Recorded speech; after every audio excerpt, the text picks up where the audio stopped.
All right, so what I want to do today is I want to continue our stuff on generating functions, talk a little bit about moment generating functions, and start going through all these different arguments. All right, I will probably have to hit the camera a few times as it is acting up today. We talked about the Poisson distribution last time, and we talked about this earlier, that Poisson plus Poisson is Poisson. Our first proof of this was almost by divine inspiration, where we saw how to do the algebra. The second proof using generating functions was a lot easier. We didn't have to be as clever. I wanted to study another thing. Let's study the sum, k goes from 0 to n, of n choose k squared.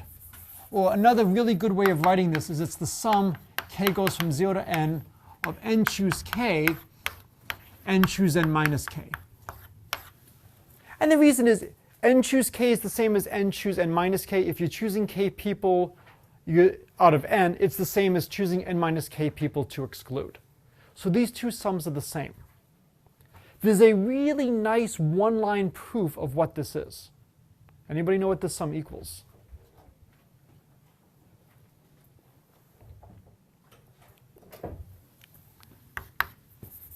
So this equals 2n choose n.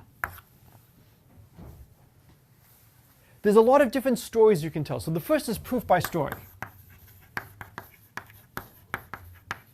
So much of combinatorics is proof by story, where you see a certain expression and you notice it equals something else. And one way is easy to calculate, one way is hard. Okay? So there's a lot of different ways to phrase it so that I don't get into trouble and spark campus protests. Let's say we have n students from Williams and n from Amherst. And I want to choose n students. How many ways are there to select n from this group? Okay, so number of ways to select n from the group is 2n choose n. Based on what's written on the board, there's probably another way to select n people, or to at least count that. So can somebody tell me why this is also the answer? Yes? Because you're taking k people from Williams and minus k from Amherst. Good.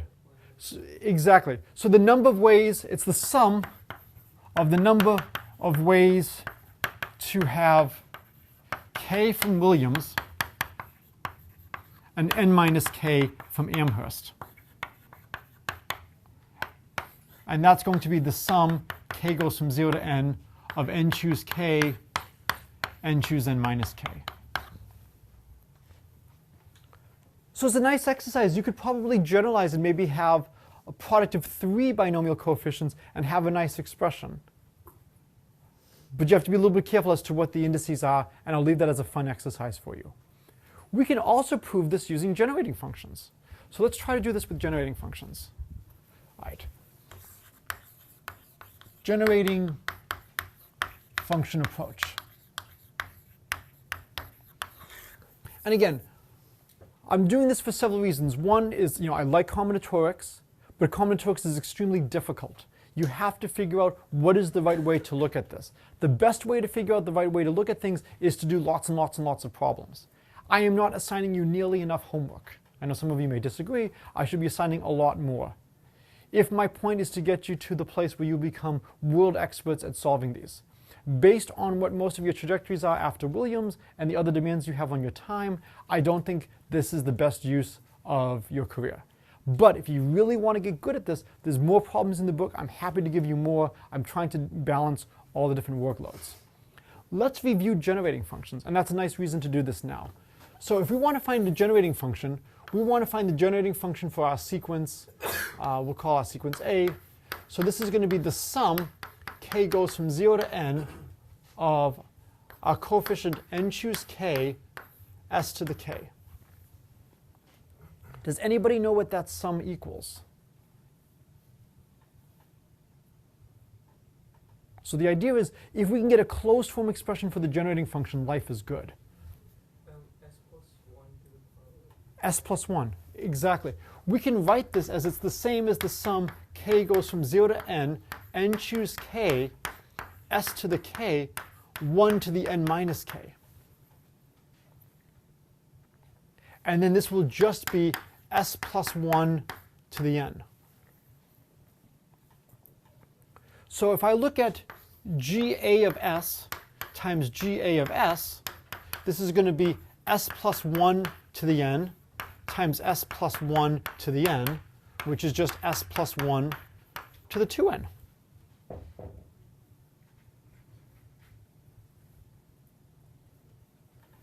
We can expand this out very easily, right? What do we use to expand this out? Binomial theorem. So if you think about it, a lot of our closed form expressions for generating functions are coming from theorems we have. The geometric series is a useful one. The exponential series is a useful one. The binomial theorem is a useful one. These give rise to nice closed form expressions. So if we want the coefficient of s to the 2n, this is just going to be the sum, L goes from 0 to 2n, of 2n choose L, s to the L. So we can pull out the coefficient we want. If we want to look at what's going on over here, this is the sum, k goes from 0 to n, of n choose k, s to the k, 1 to the n minus k. That's from the first one. And then from the second one, it's the sum, m goes from 0 to n, of n choose m, s to the 1, I'm going to write it this way, n minus m, s to the n minus m, 1 to the m. It's going to be just a little bit more convenient to write it like this.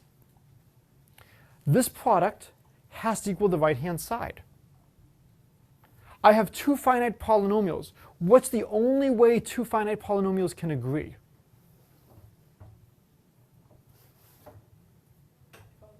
If all their coefficients are equal.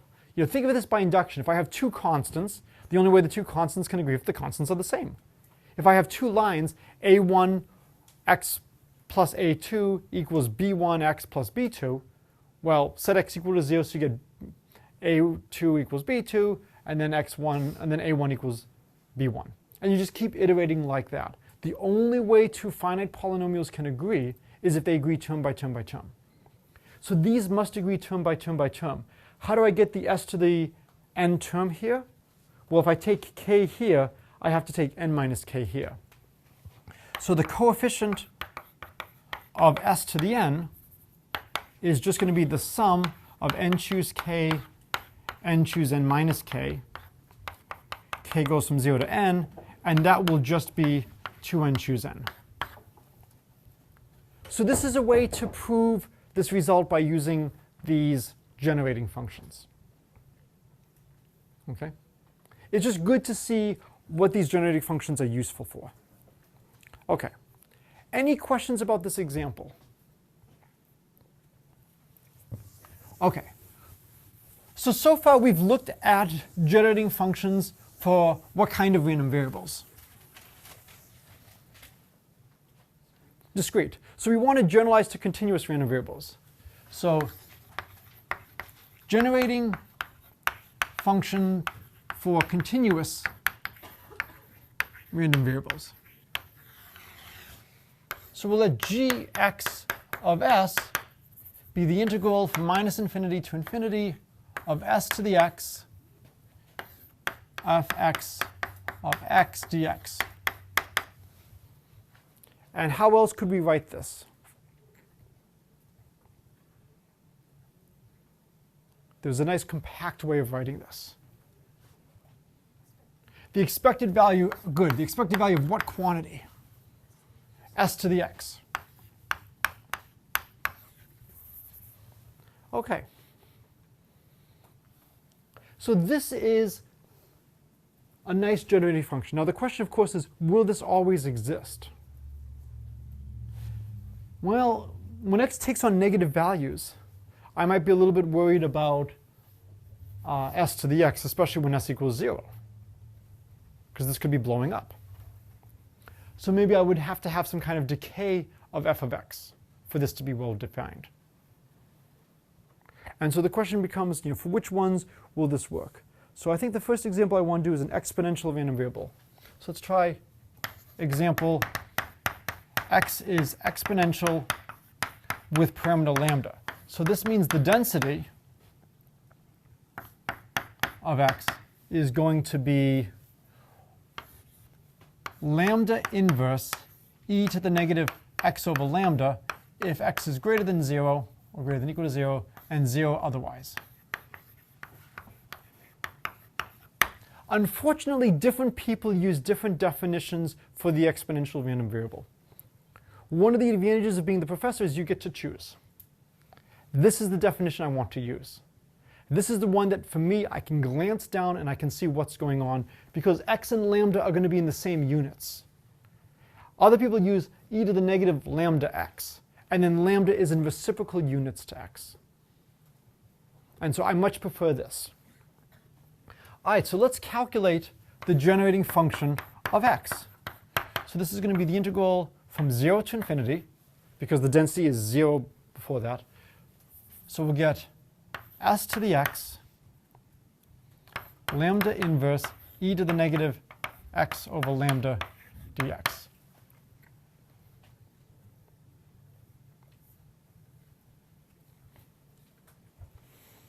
Okay.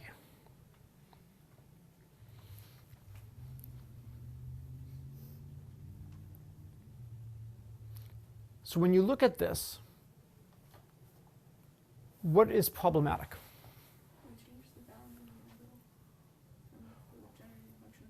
Well, but my f of x is 0 if x is negative, so I can restrict.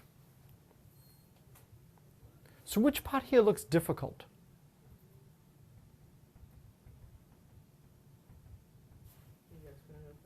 I'm sorry? This part over here? The s to the x. The s to the x is not that friendly. We don't really like to work with s to the x. What do we like to work with? E to the x. So what we notice is s to the x is e to the x log s. And now if we do that, we can combine the exponents. What this is saying is what's really lurking in the background is there is a logarithmic change of variables, which we will emphasize in greater detail later. So in Monday's class, we had 2 suggestions of what to look at. And I said one of them we're going to just circle back to. We're going to come to that today, and it's going to be related to this logarithmic change of variable. And so now if we do something like this, this is now the integral from 0 to infinity of 1 over lambda. We have e to the x log s. We have e to the negative x over lambda. We get e to the negative 1 over lambda minus log of s x dx. I'm just combining everything. I have a negative 1 over lambda times x from this. I have a positive log s times x. So the negative times the negative gives me the positive.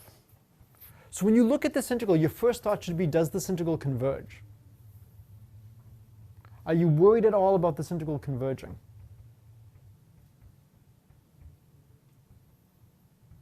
When will this integral be okay?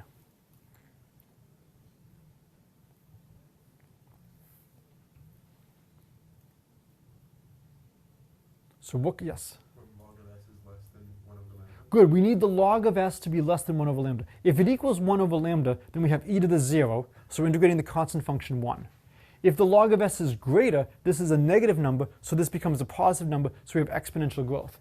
So we're okay if the log of s is less than 1 over lambda, or s is less than e to the 1 over lambda.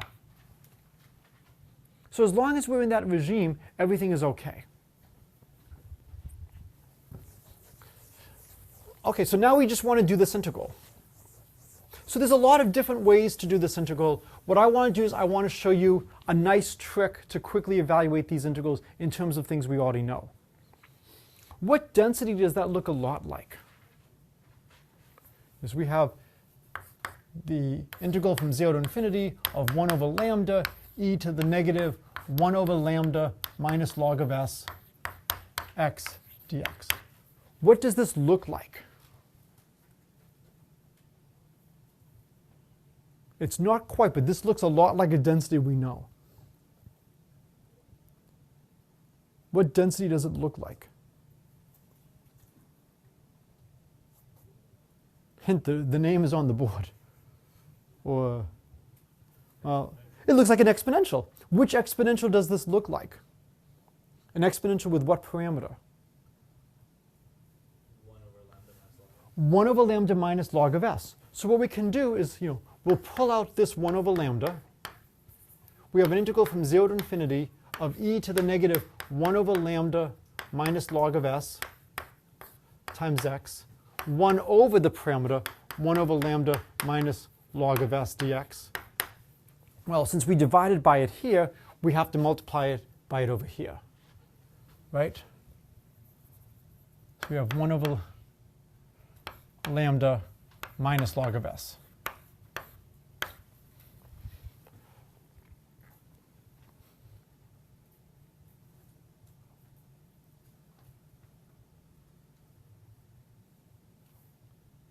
Have I done this right? Shouldn't we multiply by that because our parameter is like x over lambda? Oh, good, yes. I was about to say, because this is not working right. Yes, thank you. This looks like the parameter is 1 over that. So we need 1 over lambda minus log of s. And so that means we need a 1 over this. If you don't like this, you can just do a u substitution and let u equal 1 over lambda minus log s times x. But the whole point is I want to recognize this. So this now becomes 1 over lambda, 1 over lambda minus log of s, integral from 0 to infinity of e to the negative x divided by 1 over lambda minus log of s times 1 over 1 minus lambda minus log of s dx. This part is now exactly an exponential with parameter 1 over lambda minus log s. So what's this integral going to be? 1. So this whole integral is 1, so we get, when we multiply through by lambda, we get 1 over 1 minus lambda log of s. And so we have the generating function of the exponential random variable. One thing that's nice about this is you can use this to prove that exponential plus exponential is not exponential. So we did Poisson plus Poisson was Poisson by seeing that when we added them, the form of the generating function was the form of a Poisson. Over here, if I take two exponentials, if we take x1 is exponential lambda 1 and x2 is exponential lambda 2, then the generating function of x1 plus x2 is going to be 1 over 1 minus lambda 1 log of s, 1 over 1 minus lambda 2 log of s. This does not equal 1 over 1 minus lambda log of s for any value of lambda. So things are going to be a lot harder in continuous. In discrete, if the generating functions were the same for non-negative random variables, then the non-negative random variables had to have the same probabilities. That sadly is not going to be the case in continuous. However, if the generating functions are different, then we know they can't have the same probabilities. Because clearly, if you have the same probabilities, you'll have the same generating function. If you have different generating functions, you must be different. So we know from this that exponential plus exponential is not exponential. The exponential is not a stable distribution. What are the stable distributions we know? Cauchy, normal, and Poisson. And so I don't know if I brought this back, but I did promise I would bring the Cauchy distribution. It's been truncated, unfortunately, over time. not that many stable distributions. These are extremely valuable, extremely useful, and also extremely rare. It's nice when you have something that you can work with. Okay, so this gives you a sense of how you can calculate. So one of the big theorems we had last time was the generating function of a sum of independent random variables is the product. And we proved this by multiplying out the probabilities. Did we do the alternate proof of that, or did we only prove it by using the convolution? Did we only prove it using convolution? Okay, there is another way to prove that, and we'll give the proof right now in the continuous case.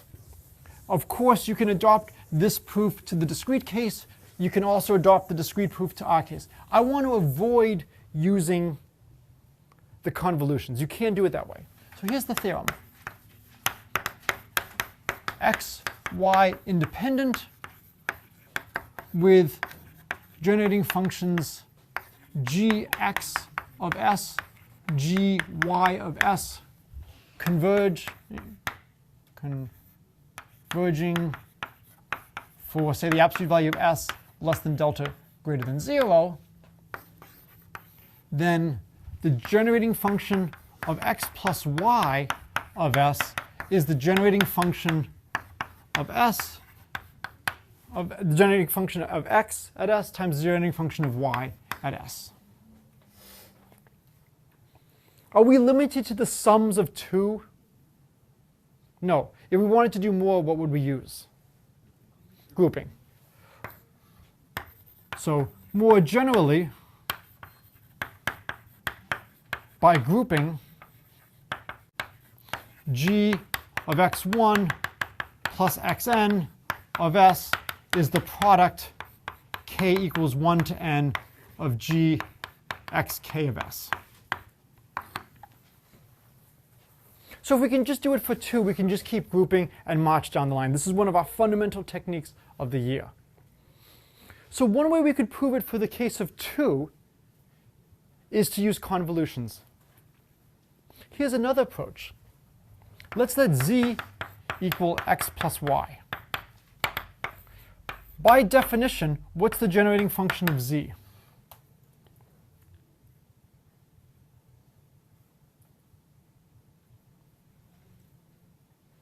What's the definition of the generating function of z? There's 2 ways you could write it. One way is going to be more useful than the other. The expected value. It's the expected value of s to the z. The reason this is a great way to write it is we know things about the expected value of products of independent random variables. This is the same as the expected value of s to the x plus y, or the expected value of s to the x, s to the y. I'm not going to prove this. I'll leave this as an exercise. If x and y are independent, what do you think is the case about the random variables s to the x and s to the y? They're also independent. And what do we know about the product of independent random variables?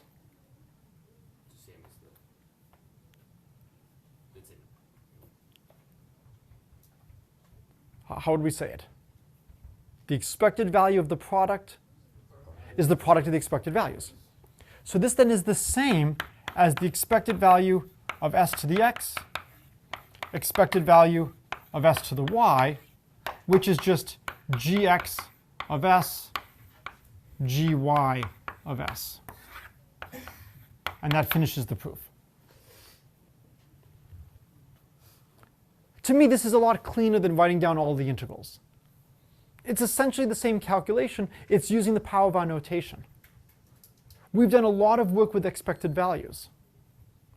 And so the advantage of this now is the expected value of a product of independent random variables is the product of the expected values. And we can we can recognize this as gx of s and this is gy of s. So we could have done this proof earlier. We could have done this proof for sums of discrete. There's nothing going on here where I'm really using integration. I'm just using the definition. Okay.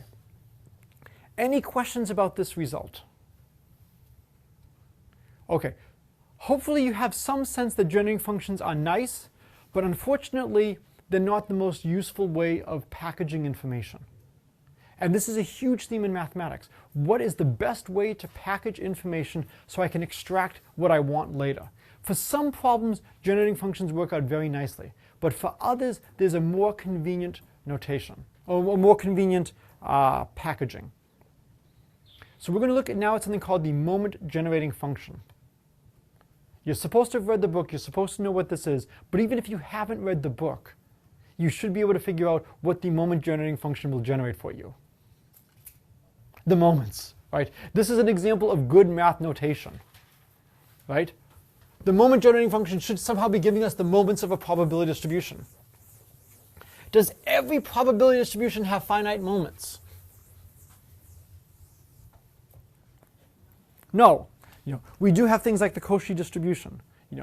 So sadly, some things do not have finite moments. What this means is that the moment generating function will not always exist. The first thing you should do before you do any mathematics is prove that the object you're studying exists. There is the story of a PhD many years ago where they proved all this wonderful properties of a space of functions. And then a couple of years later, somebody proves that the only functions that satisfy these conditions are the constant functions. And most of these properties were already known for the constant functions. You want to understand what class are you investigating, what class are you looking at, what set of functions have a moment generating function that exists. Sadly, not everyone. However, there is a very close cousin of the moment generating function that always exists. It's the characteristic function. Unfortunately, the characteristic function involves complex analysis. So we will not get into it in too much detail now. I'm doing these lectures in parallel right now with my complex analysis class. If you want to see how these characteristic functions come into play, I'll send you those links as well. All right, so what we want to do now is we want to study the moment generating function.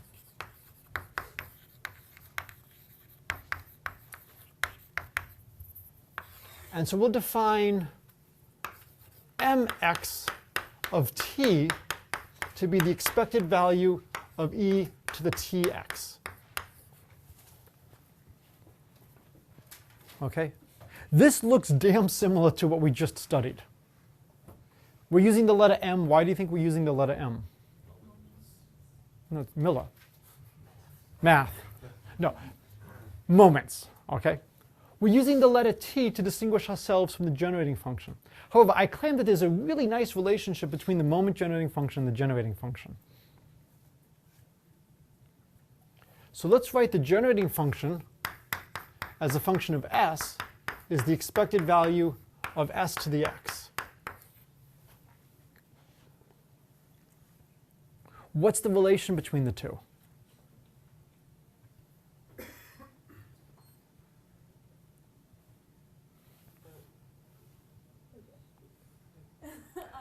E to the t times the expected value of e to the x. So what's the relation between the two? Gx of e and then times e to the t. So this is the same as gx. Oh, so are you saying this one is the same as gx? Yeah, like Of what? gx of e times e to the t, but e to the is outside of the But when I evaluate gx, I'm evaluating it at a number, not at a variable. So where should I evaluate?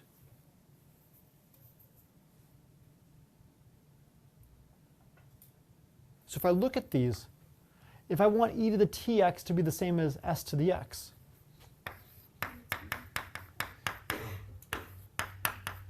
so this means e to the t is s. That's the change of variables. Or t equals the log of s. So if I take the generating function and I evaluate it at e to the t, that'll be the moment generating function. If I take the moment generating function and I evaluate it, where should I evaluate the moment generating function? The log of s. All we're doing is a change of variables. That's it. However, as you forgotten from Calc 3, one of the two most important things we can do is change variables and make the algebra nicer. And so the whole point of this is to change variables to something that's a little bit better. Later in the semester, we are not going to do much more new material after generating functions in the proof of the central limit theorem. I want to use the end of the semester after that to review all the stuff we've done by doing applications and seeing how this stuff comes into play. So we will look at Benford's law of digit bias, which is the first time I had a run-in with the Internal Revenue Service. It has wonderful applications. It all comes down to a logarithmic change of variables. This is an extremely important concept in mathematics, that if you transform your data, often with a logarithm, things become nice. We've seen this multiple times. Where else have we seen a logarithm coming to the rescue? Anytime we have a product. Anytime we have a product, Pavlovian response, take a logarithm. There was another place, though, where the logarithm saved us. This was one of the advanced lectures. If you have like nonlinear data. Excellent, nonlinear data. Wonderful. The method of least squares. If all relationships in the world were linear, then that would be fine, but most relationships are not linear. By changing variables, using logarithmic change of variables, we can often transform to new variables where the relationship is linear and now use the method of least squares. The method of least squares is absolutely wonderful. It's just calculus plus linear algebra. It gives you closed form solutions, which means you do not have to resort to simulations. How many of you are econ or potential econ? So you probably know about how hard it is to get a closed form solution, and you have to run millions and millions of simulations and see if I change this parameter, how is that going to change all the things in the economy? Well, if you have closed form expressions, it's much nicer. All right, let's look at the moment generating function. Okay, so moment generating function. And so again, the definition is mx of t is the expected value of e to the tx. Okay, so we're going to see the power of the log.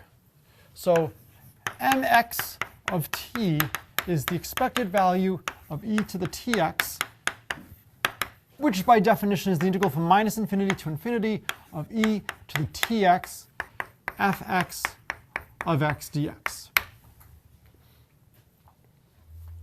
I want to somehow understand this. Now, the moment generating function, it's screaming moments. So remember, let's recall the kth non-centered moment is equal to the integral from minus infinity to infinity of x to the k fx of x dx. So I want to somehow get moments from this. There are two ways I can do this. Can anybody give me one way to try to get moments from this?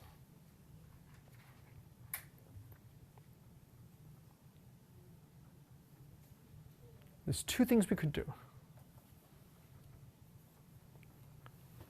What can I throw at this integral?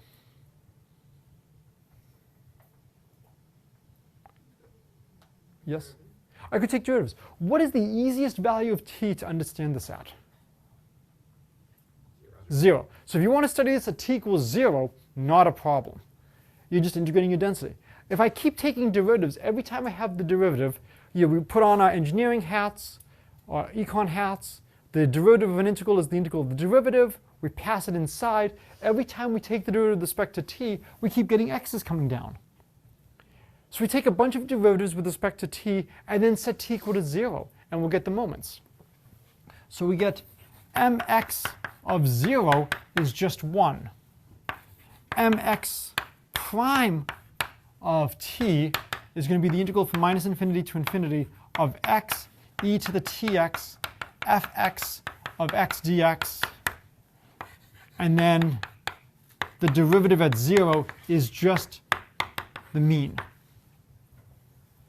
And the mean is so important, we often just write it as mu.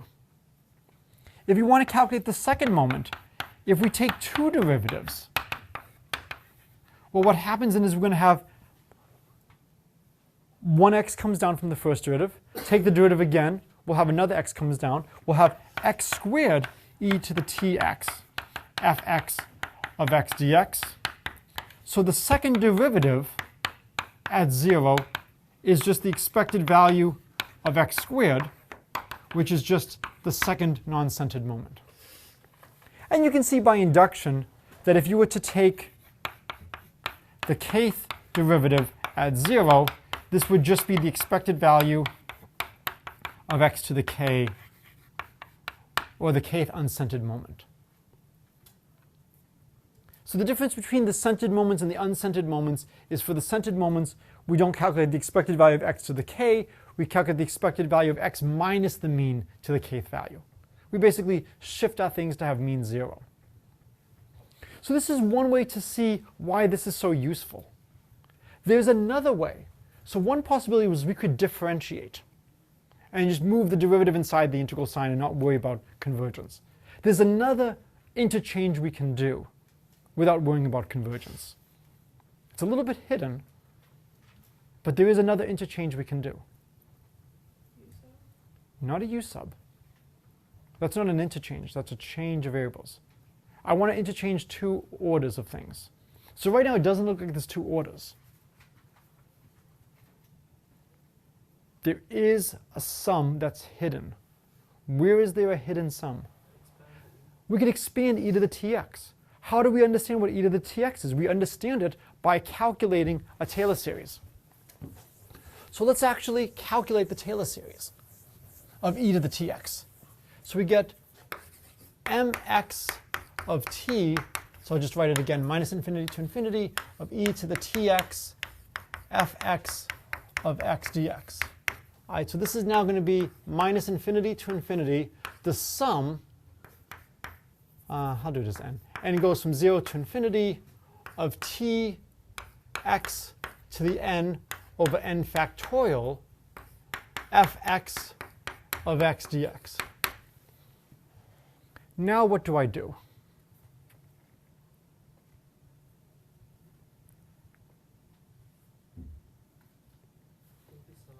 We now switch orders. So this is where we use the Fubini or the Fubini-Tonelli theorem. If the integral of the sum of the absolute values is finite, then you can switch the orders. That's not always the case, but let's assume we can. So if we switch orders, we get the sum, n goes from 0 to infinity.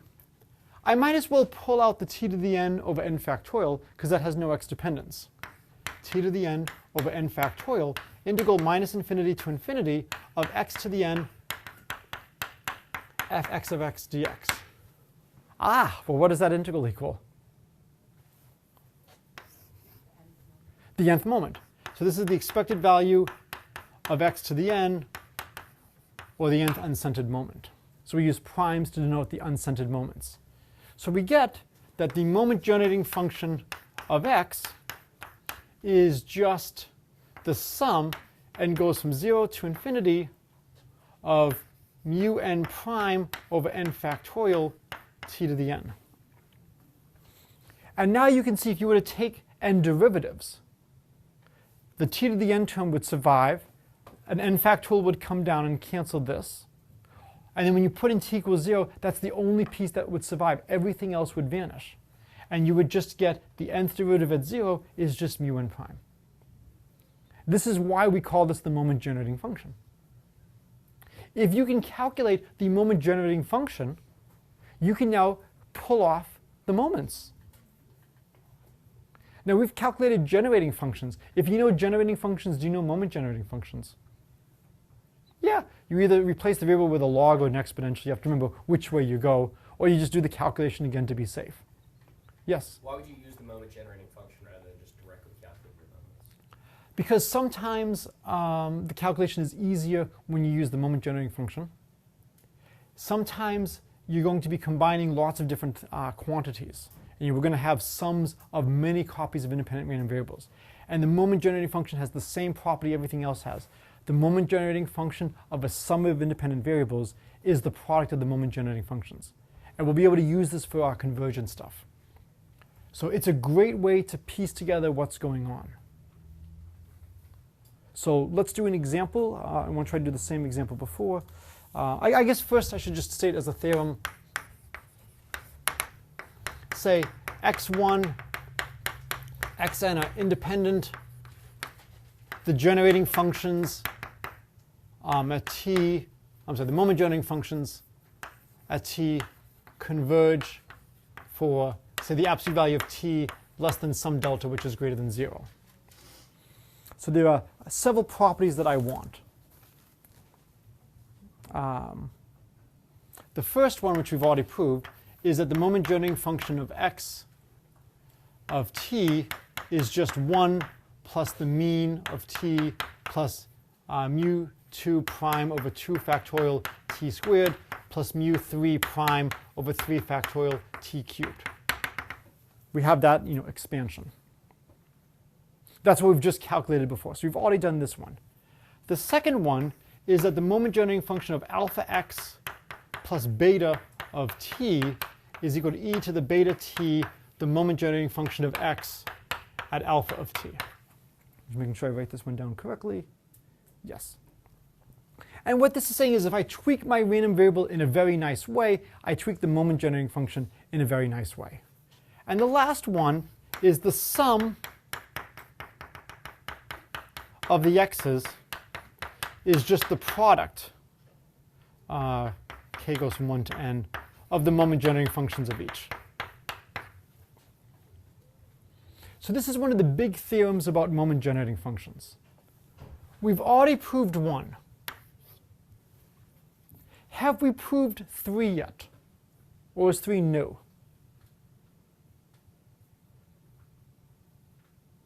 We haven't directly proved 3, but we proved something very similar to 3. What did we prove?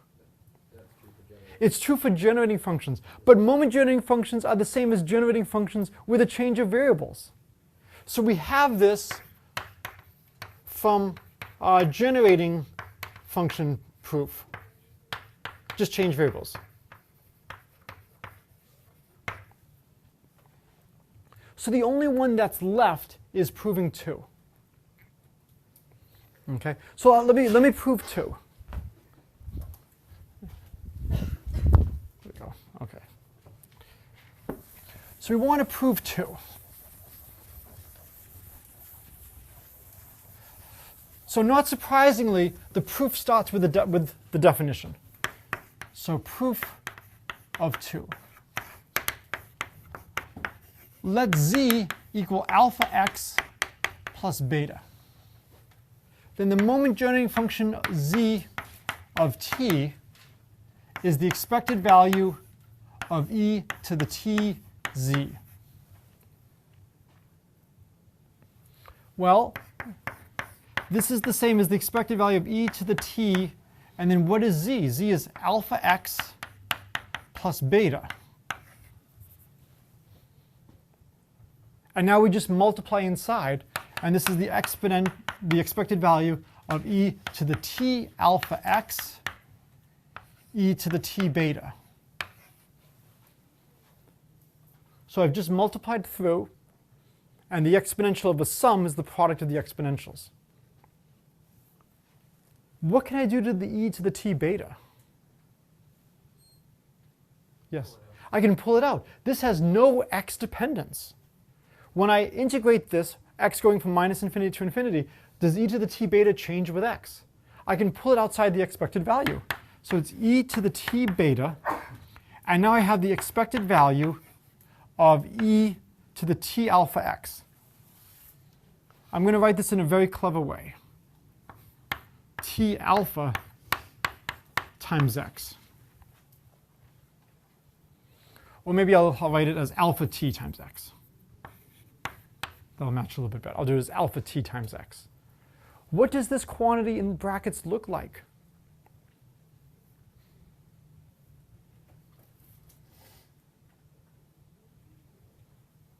Yes? Just the same as t, it's just another constant. It's,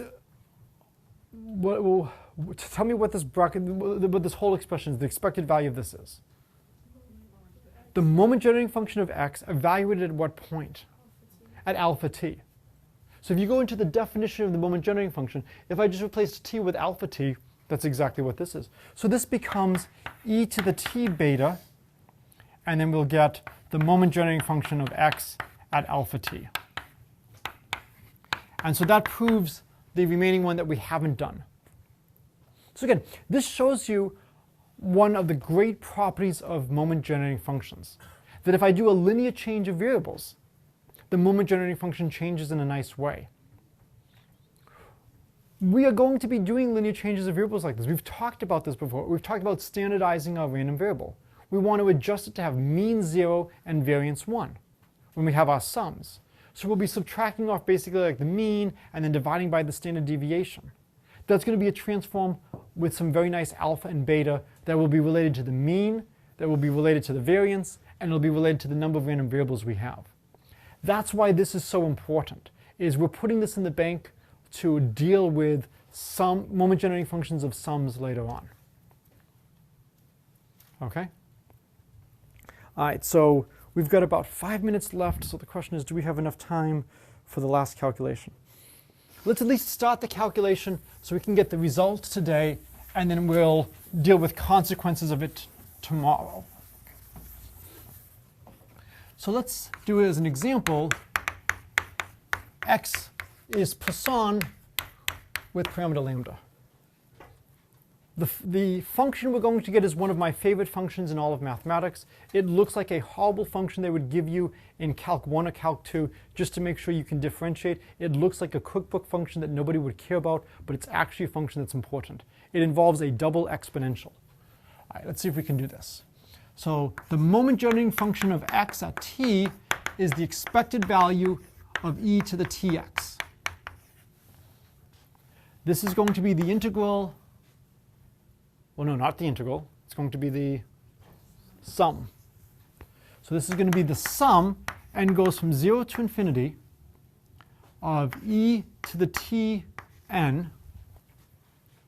And now we have lambda to the n over n factorial e to the minus lambda.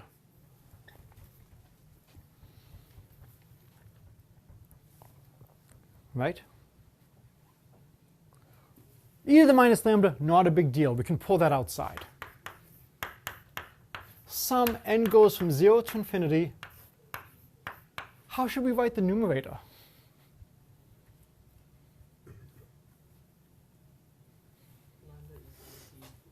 Yeah, lambda e to the t raised to the nth power. Because now this looks like the exponential evaluated at lambda e to the t.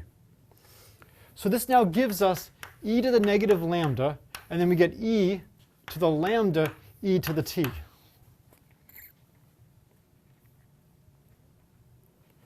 Okay, so when we simplify this, we get e, and I just want to make sure I write it the same way we have it. Okay, so I write it as e to the lambda e to the t minus 1.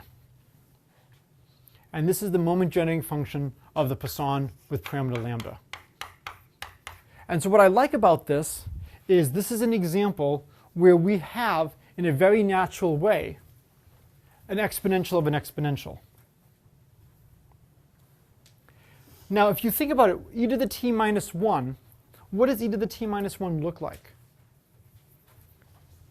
E to the t minus 1 is t, the 1 cancels, plus t squared over 2 factorial plus t cubed over 3 factorial.